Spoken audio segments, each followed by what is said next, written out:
saya Rika Ariska, wali kelas 10 TPSM 2 di tahun pelajaran 2021-2022.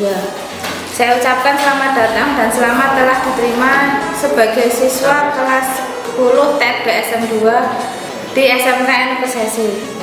Semoga kalian nyaman belajar di SMKN Pesesi walaupun sedang dalam kondisi pandemi. Jangan lupa untuk selalu tetapkan protokol kesehatan 5M agar kalian selalu jaga kesehatan. Kemudian saya sebagai wali kelas berharap agar kalian selalu menaati tata tertib yang sudah ada di SMKN Pesesi, dan jangan bosan jika saya selalu mengingatkan untuk kalian selalu menaati tata tertib termasuk dalam mengikuti pembelajaran, karena pembelajarannya nanti akan mempengaruhi kriteria kenaikan kelas kalian. Berikut akan saya sampaikan kriteria kenaikan kelas yang bisa kalian ikuti agar kalian bisa naik kelas dengan lancar.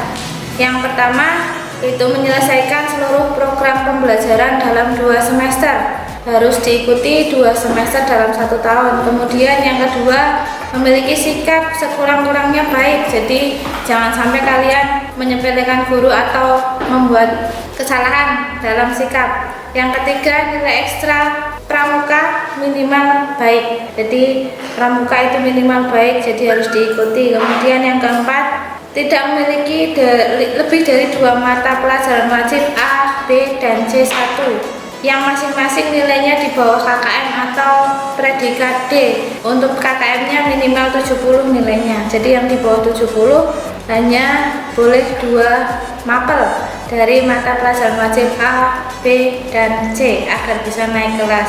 Kemudian tidak memiliki nilai mata pelajaran C2 dan C3, itu mapel produktif yang masing-masing nilainya di bawah KKM. Jadi untuk naik kelas itu nilai produktif tidak boleh di bawah KKM.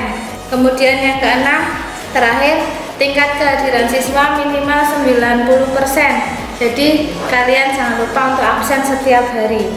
Itu beberapa kriteria kenaikan kelas yang harus kalian ikuti jika kalian ingin naik kelas dengan lancar. Saya kira itu saja perkenalan dari saya. Terima kasih. Wassalamualaikum warahmatullahi wabarakatuh.